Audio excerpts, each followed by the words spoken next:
It's the Sports Peninsula Podcast. Coming up, we're previewing the Cinco De Mayo weekend championship matchup between the undisputed Super Middleweight Champion of the world, Saul Canelo Alvarez, as he defends against the undefeated Jaime Munguia for the Super Middleweight Crown. This has the potential to be a special fight as both of these fighters have knockout power and have displayed it throughout their careers. Can Munguia seize this first opportunity to truly reach main event status? And will Canelo find his form from 5 years ago at age 33? We'll discuss these topics and more next. Now, here is your Sports Peninsula team. Welcome, everybody, to the Sports Peninsula Podcast. My name is Dave Brzezinski Drew, and it is May 1st, May Day, 2024, and we're only 3 short days away from the matchup in Vegas at T-Mobile Arena with Saul Canelo Alvarez against Jaime Munguia. And to talk about that big fight, got to bring back our guy, Michael Big Chops Mills. Chops, welcome back to the show. Man, you know what it is, baby. You know what it is. Let's get it. It's about time. Let's get ready to rumble. As my man says it, let's get ready to rumble. I'm digging that shirt, man. Oh, this 412, baby. Pittsburgh, homebred. I got to represent hometown. Well, we'll send greetings from the 313. Or that's what Eminem say? Everybody from the 313, throw your hands up and follow me. Yep. Hey, what's funny? Back when I was, before we get into this fight, back when I was a kid, everyone on the whole east side of the state of Michigan had the 313 area code. And they only started breaking it up in like the late 80s. And then, so now it's just really the city has that area code. But got you. In the past, everyone had the 313. Everybody had it. Yep, exactly. Okay, I got you. But we go from the friendly confines of Detroit, home of the Kronk Gym. Yes, sir. And we're going to talk about a Cinco de Mayo matchup, Chops, between a couple great Mexican fighters, Saul Canelo Alvarez, who's the undisputed super middleweight champion of the world, against the undefeated Jaime Munguia. It's going to be on DAZN, and that's on May 4th, Saturday. And by the time they do the ring walk and introductions, I think it will be midnight. They will be fighting on Cinco de Mayo. So it's a big deal. It's going to be a big fight. Let's talk about first the records here. Let's talk about Canelo. And man, I mean, what more can we say about this? He's a great fighter. He's got a hell of a resume. We'll look at that too. 62-2 with 39 knockouts. He's an orthodox fighter, Chops. He's got about 70.5-inch reach. He's 33. So yeah, I wouldn't say he's on an upswing, but he's certainly, I would say he certainly has peaked. But I think, there's questions. Has age crept up on him? I'm not sure. What are your thoughts? Well, yes and no, because 33 in life is not old, but in boxing, you're starting to get up there. You know what I mean? Yeah. But, and you look at it, it's crazy. 60-2 when he lost. He was young when he lost to Mayweather, and he was just, by Bieber, he was just outclassed. Bieber was just too big. You know what I mean? Now, I do think he has a legit loss in his first one, possibly even his second one, to Triple G. I do believe that. So, but until he starts truly looking old against his natural weight, not going up just to fight whatever, it's hard to say he's old, though. You know what I mean? Because he's not looking it in the ring. No, he really. The only thing I would say is he seems to have slowed a bit at times. Yeah, we still see the flashes of the John Ryder fight, for instance. It seemed like he hit the wall halfway through that one, and that became had a little more drama than it needed to. Yeah, and, he did put Charlo down. I believe that was late in that fight. But I've never really seen even Mayweather, who probably outboxed him as well as anybody did. I wouldn't say Canelo was outclassed or ever. I've never seen him hurt to the point where you really doubted whether he was going to make I haven't seen that. Even in the Bivol fight, he got beat up, but I never thought he was going down. Yeah, true. It's one of those things. But like I said, the Mexican chin, you know what I mean? And you hate to say it's toughness. It's just toughness. It's just, I used to love watching the Eric Morales and Barrera fights. Oh my gosh, those were just classic. And well, I'm going to ask you now. Okay. I didn't want you to answer, but we'll answer before we cut off. Okay. Top 2 or 3 best Mexican fights. Because Mexican fighter versus Mexican fighter. You don't have to answer it now, Give me your top 2 or 3 fights if you can. By the time before we get out of here. Okay, it gives me something to think about. Okay, Okay. I like that. Now we talk about Jaime Munguia, and that is an impressive record: 43-0, 34 knockouts. He's 6 foot, so he's got about a 3-inch height advantage, about an 1.5 inch reach advantage. I know how you feel about how that's measured, Chops. That doesn't mean anything. But here's the thing. Up until he was 21, 22, I was a huge Munguia fan. I knew he was in line to get a belt, and he was walking through people, and I knew he was going to punish people.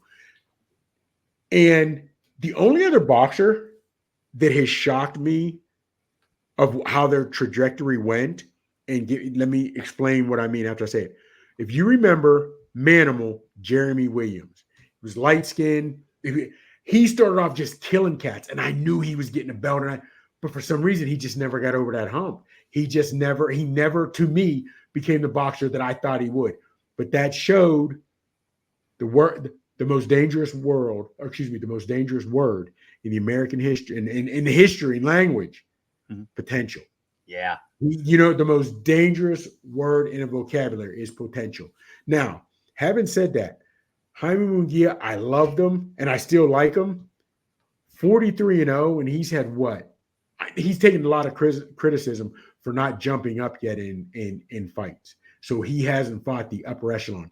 43 fights into it, you're undefeated, you're 27 years old, and you don't have a big name. You haven't fought for a belt yet. That's what's going on here. Definitely raises eyebrows. Definitely. Yeah, and that's what. And we're going to look at their resumes now. At least the most recent fights, and talk about the one thing we got to say about Canelo, and much like we could say about Floyd Mayweather, they don't duck anybody. No. They fought everybody. Now, did Mayweather fight some guys later than we would have liked? Pacquiao, for instance. Yeah, but I still give the man full marks. He fought everyone of relevance that he could. And again, Alvarez has too. And, he's got a couple blemishes. You mentioned the Bivol fight. And I had the Mayweather fight there too. He's got that draw against Triple G. And then the third fight, he certainly overwhelmed Triple G. Yeah. The first one that was a draw, I thought Canelo lost. But if you look at his 2 legit losses on his record, Bivol, I don't want to say he came to pressure, but he jumped up for the bag, took on a bigger fighter, and got beat. Then with Floyd, he was young. He was young. If he'd have fought Floyd 4 years later, 3 years, that'd have been a good one. That would have been a good one. Oh, you know what I mean? But he's got notable names on his record. My man Jaime, I don't know. There's a couple. I don't know, man. I don't know. Well, one thing I do want to mention, because I brought up the John Ryder fight, and that was I believe it was a year ago on Cinco de Mayo, and that was the first 6 rounds. Actually, I was shocked Ryder was up still because he was getting beat down. Yeah. And to his credit, he fought back, and I don't know if Canelo hit the wall or if he just kind of let up and thought he could just drop him. But Ryder got his second wind. He got his bearings together, and he took him the distance, and it left me with doubts personally. And I don't know how you feel about it, Chops. I felt like, maybe we got old today. That's how I took it. Well, it was. Here's the thing. I wasn't sure. I wasn't sure, and I say that because I didn't know if it was this some still effects from Bivol, whatever have you. But then I thought he's punishing this cat going through the first 6, and then when, like I said, he started fading off in the second half. I was thinking, okay, did he not train like he should have? Because he realized if Bivol can't knock me out, none of these guys are going to knock me out. And so I wasn't sure. I didn't see old, but I was, old never came to mind, but it was a chin scratcher. What we got? What's going on here? I did think that, I'll admit. That's good. That's fair point. Then we talk about Munguia, who is he really fought. Now they have the one common opponent, and it was John Ryder, and Munguia actually got the TKO in that one. But again, his last 4 fights, man, Gabe Rosario, we certainly know who he is. We know Liam Smith went the distance. Deryachenko, I Yeah. hope I got that right, close enough. Again, another decision. Good fights. He fought well. I don't think there was any disputing that he won, but he certainly didn't display what I thought would have been top 5 power. Correct. But I do like I like his aggressiveness personally, and I know you said you liked him at a young age. So Ooh, I loved him. I was a big Munguia fan. I just knew anybody who would listen, he's fitting to be the next champ. He's getting that belt. I thought it would have been way before now, though. yeah, exactly. So here we are. This is his opportunity right here. But let's talk about keys to victory, Chops. I got a couple listed here though with Canelo. I think he's got to definitely get inside, and Munguia is going to give him every opportunity because he's so aggressive. And subsequently, that's why he's got to counter Munguia. And quite frankly, in a lot of fights I've watched leading up to this, Munguia takes to give, which I respect. But you better be damn careful because you aren't fighting Gabe Rosario on Saturday. It's going to be this gentleman right here. Oh, they might want to rethink that strategy a little bit. And he's got to go to the body early. And quite frankly, often Canelo's left hook to the body is that shuttle hook. That's devastating. But what are your thoughts on this? Yeah. And I agree with everything you're saying. And when you say I hate to say this, or maybe it's hard to say what are Canelo's keys to victory. And I say that because he's been so solid for so many years. When you say Canelo's going to be Canelo, you know what it means. We all know what it means. You know what I mean? Mm-hmm. But you're right. We have to give what are keys to victory. And when you say must get inside, I know what it means. We all know what it means. We're fight fans. But like you said, Munguia loves to brawl. It's not going to be hard. It's not going to be hard. And when you say counter Munguia, counter a fighter, normally you're saying watch for that hook, or whatever, and you got to counter it when he throws a boom, boom, boom. Because Munguia is a brawler and he drops his hands a lot when he does this, okay? It's not going to be so much countering in that way, just throwing. All you're going to have to do is throw. And in the midst of that, you're going to be able to catch him. You know what I mean? So I'm digging what you're saying. But for him to go to the body, that goes back to number one. Because you can't go to the body if you're not inside because you're at a disadvantage on, you know what I mean? So, so I'm filling you with his keys to victory, and I agree with all of them. I really agree with all of them. Let's take a look at what we're talking about with Munguia here. First thing I thought was, don't show too much respect because this is clearly his biggest fight of his career. This could catapult him to superstardom. This is a big deal for Jaime Munguia. For any fighter, quite frankly. I mean, Alvarez is in that category. He's got to stay busy with the jab and not be uber aggressive. If we've learned anything from watching his fights, and I would hope his camp's showing him this, you don't want to mess with this cat with the same way you were messing with other fighters. That's just how I'm seeing it. But protect the body. Canelo, like I said, that his bread and butter, man, that left hook to the body, man, you've got to watch that. And don't get sloppy trying to land big shots. Again, if he falls back into that mode, and I'm tell you what, I don't know, Chops. I'd like to hear your thoughts on this. Munguia is Jaime Munguia as well. He's 43-0, so he's found a way to win a lot of fights. And his way is I've not seen him personally change his style much. Have you? No, but just like we knocked on the last slide, he doesn't have a lot of big names. So you're truly stepping up in class on this one.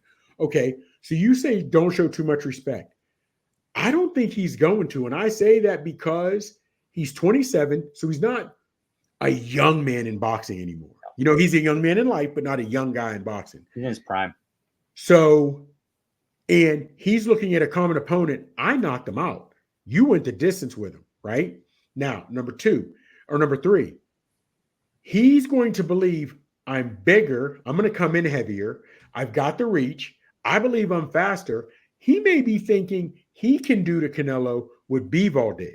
He might, you know what I mean? He might believe that I'm going to be bigger. I'm going to be stronger. I should have my speed because I'm younger. So he may believe that. You're dead on. I mean, dead on with the jab. You have to work in behind that jab because that jab sets up the distance. we all know a jab is nothing, is in timing. So you can have a shorter guy out jab a taller guy. But at this level, Munguia, you should be able to know your timing in your jab. So you do have to work in that jab. Now, you say protect the body. I'm saying protect the chin. And here's why. Because he's already been hit to the chin in a lot of his fights. Because as the fight goes on, he tends to drop that hand. Right? And as he drops that hand, that's where he's got hit by lesser fighters. He was able to get up. You get hit by Canelo with one of those rough shots, you're not getting up. You're counting lights. You're counting the lights. And again, when you say don't get sloppy trying to land the big shots, even his other fights, he's never gotten sloppy. He just likes to brawl. And in this one, I say don't get reckless. And when I say reckless, you never even got reckless with the other cats. You just didn't respect their power, or you knew you were the better fighter, so you would get reckless and just be willing to exchange. You with me? You stay with me. Right? So, and having said that, you can't get reckless and forget who you're in there with, because if you do, once you do, he is going to show you a level of experience that you've never seen before. So it's going to be, and you know what I mean? And in this one, I may say, don't let the lights be too bright.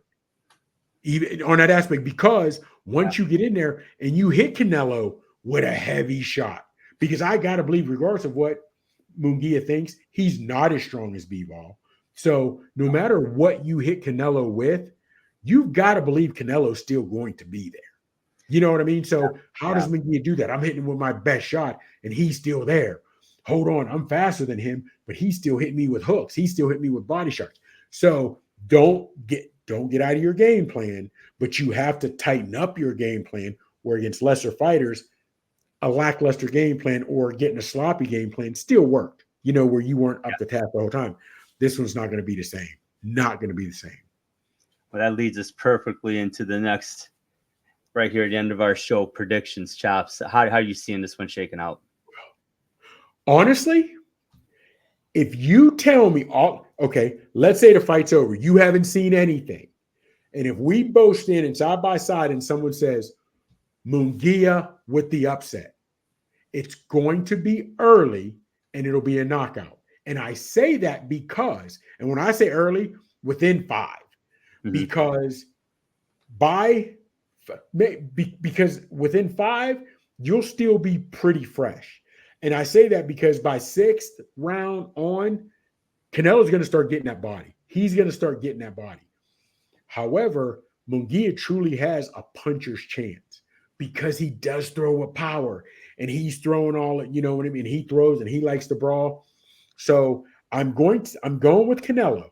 I'm going with Canelo by knockout because I believe Munguia's style is going to set up a knockout. I think it's going to set up a knockout for Canelo. Munguia's going to drop his hand. He'll get hit with shots he shouldn't get hit with. He's going to brawl. I'm going with Canelo by knockout. Got a round? I'm going to go 7, but I do believe it's going to come on a brawling exchange. When they could fight, I believe they're going to be fighting in a phone booth and Canelo's going to catch him. Yeah, and we didn't talk about this before the show. Actually, we normally do, but we didn't talk about it. I've got Canelo winning in the 5th with a KO. And you hit it right on the head. It's going to be in a brawl when they're fighting in a phone booth. Yep, he's going to clip him with a nasty uppercut or a nasty body shot, and it's. But I totally agree with you. Munguia has a puncher's chance, and I would even say more than a puncher's chance, just in the sense that he's a very skilled boxer. I just saw so many instances, and I agree with you. It's very likely because he just knew he was going to get that guy, and he's willing to take the shots. But he's never been in a ring with Canelo, so that's a big unknown. Nobody, myself included, are assuming he's going to get overwhelmed at some point in this fight and get KO'd, and you're calling KO as well. But there is that chance that all of a sudden we've got a Jaime Munguia we thought we were going to see 6 years ago, and now finally we get him. Here's the thing. Other than Mayweather, and again, there were some guys towards the end he didn't fight when he should have or whatever. Let's not even get into him. However, name me the other true great fighters that you never saw at least once hit the canvas. Not saying they got knocked out, but even whether Roy Jones, Sugar Ray Leonard, you know what I'm saying? Joe Louis, Muhammad Ali. At some point, all the greats had hit the canvas. Did Hagler ever go down? Oh, you know what? I never thought. As much as I'm a Hagler fan, I don't recall him ever getting put down. You're right. Okay, so Hagler. I'm trying to think because even Foreman hit the canvas. Yep. I'm trying to think. There's probably others, but right off the rip, I can't really think of any. I'm trying. You know what I'm saying? That is a great question. Yeah. So having said that, at some point, every great one will find his time. Father Time is undefeated. Again, not saying Canelo's old, but 33 against 27. Yeah, man. If it's not Canelo, normally at a 27 with Munguia's skill set, you're going with the 27 over the 33-year-old. Normally. But you got the older guys like Canelo, like Crawford, who can do whatever have you. But if you tell me it was a first round knockout by Canelo, I'm still thinking it's coming in one of those brawls because Munguia is so aggressive. He's so aggressive. Now, you said body shot or a uppercut. Yeah. I'm looking a hook. I'm looking a hook square on that jaw. Now, you might be right in the uppercut, hitting that jaw this way, but I'm thinking headshot. I'm going headshot. But because it's going to be Disney down low and then bang, come up with that. I can see that. And the only reason I'm having a hard time saying body shot is because the Mexican fighters, I understand what's normally their chin we look at. However, they're just so tough. To beat a Mexican fighter with a body shot, yeah, it's different, man. It's different. So yes, it could happen because they're throwing leather, two heavy hitters. It could happen, but I just think it's going to be a knockout to the head. If we get a knockout, or we could see a bloodbath 12 rounds. You know what I mean? Mexican fighter versus Mexican fighter. Cinco de Mayo. Come on, man. You know we're fitting to get a war. This is huge. That's a big. That's a huge deal, man. It's a big holiday, and these are two of the best around. And both Mexican fighters. It's going to be something else. And you asked me earlier before we wrap this up, the greatest fights I can remember between Mexican fighters, and I got to say, Morales and Barrera are the ones that always stick out. And they fought 3 times. I love those fights. Gosh, just being pressed though, trying to think. I'm drawn. Those just stuck out so much. Yeah. You can't. I mean, yeah, man, you can't. If someone asked you to name the top 3 Mexican versus Mexican fighters, and you put all 3 of those in there, you can do that. You know what I mean? Because they were all close. Now, Chavez is probably the greatest of all time. I got to give him his due. I mean, no question. Yeah. I'll give you that.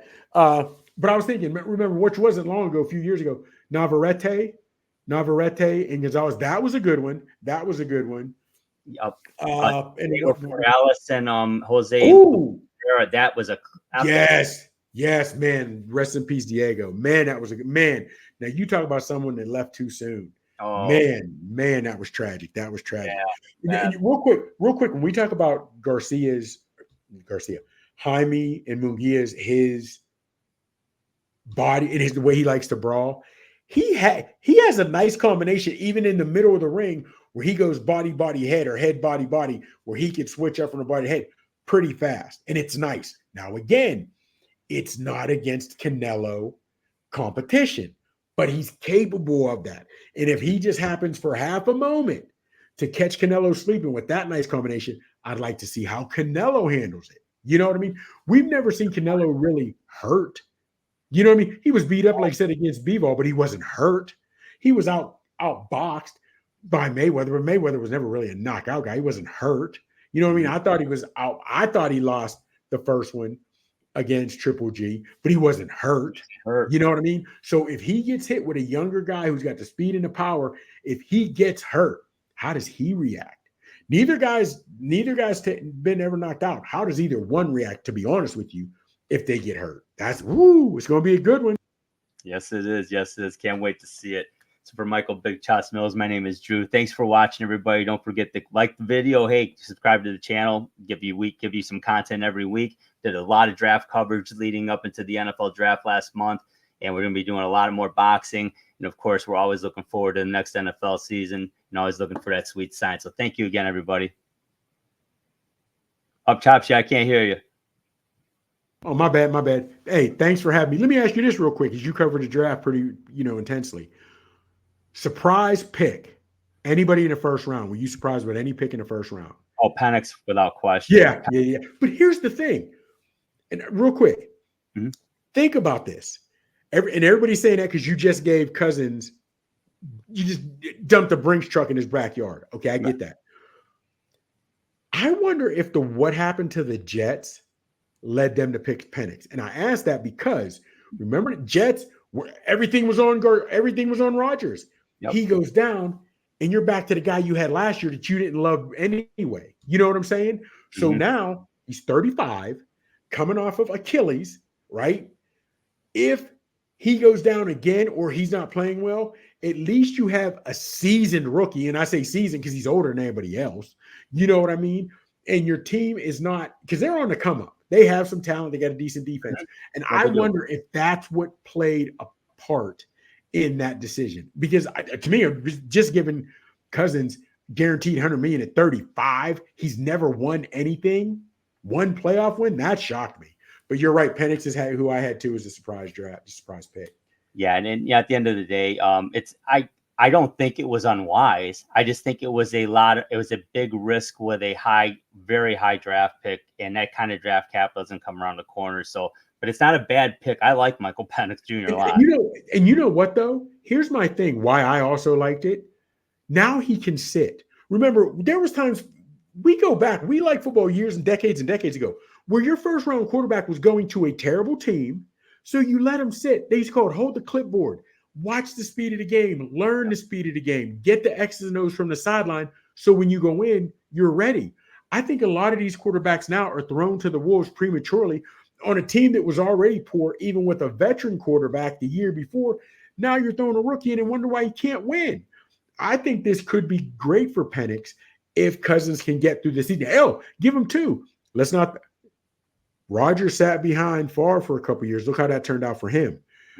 Love sat behind Rodgers for a couple of years, and he's coming to fruition. You know what I'm saying? So, and even what's his name? He sat for a little bit. What's his name? Carson Palmer years ago for the Bengals. He sat for a little bit. And guys, and guys say, well, we invested all this money in him. You did, but rookie contracts are rookie contracts. You know what I'm saying? And even if you have a guy sit for 2 years, you still have him for 2 years before you even have to worry about that 5th-year option. You already know if you have. You know what I'm saying? I think it's a great move. I really do. Yeah, I really do. I was shocked by it, but then I wasn't. Yeah. But then I wasn't down on it at all. I agree with you. Well, hey, everybody was shocked when it initially happened, but once you thought about it, I think it got to, okay, now I get why you did it. I get why you did it. That's pretty slick. Yeah, and now you got top 5, top 10 picks every year that are bust regardless. So that's it. Real quick, before we go, you can think about this next time you guys talk about draft or even a football show. Teams put so much emphasis and money into a player. You scout him, you ask him questions, you have pro day, you do all this. You draft him and he's a bust. And then guys will say, well, he can play. He just needs to be in the right system. Well, why did you draft that guy if that wasn't your system? You know what I'm saying? It'd be different because those guys have a whole lot more resources to check out a player than we do. You already know before you call his name if he fits your system. And if he doesn't fit your current system, then you are working all offseason to change your system to fit him. Like the Buccaneers did with Brady. Brady was doing terrible the first few weeks in Bruce Arians' offense. They changed the Tampa Bay Buccaneer offense and Bruce Arians' offense to Belichick's offense, and that's when Brady took off. I don't understand why they're a bust. I understand why they're a bust. They didn't pan out to what you thought, but I hate the excuse or the reason given. He didn't fit our system. Yeah. Why'd you look into him? Why'd you draft him? I don't understand it. I just don't understand that. It's a cop out. It's a cop out, man. But Drew, man, I love joining you guys talking box, and I love it, and I'm glad you had me on again, man. I love it. Appreciate it. Appreciate you as well, man. Take care, and thanks everybody for watching. We'll talk to you soon. This has been the Sports Peninsula Podcast. To subscribe to the podcast, simply click the subscribe button on our YouTube channel's homepage and give us a like. You can also follow our audio podcast on multiple platforms, including Apple Podcasts, Amazon Music, and Google Podcasts, just to name a few. Give us a follow on Twitter. Our handle is @SportsPodcast to check out our latest releases. Thank you again for watching and for your support. Remember, when you want to hear all about sports in the great state of Michigan, there is only one Sports Peninsula Podcast.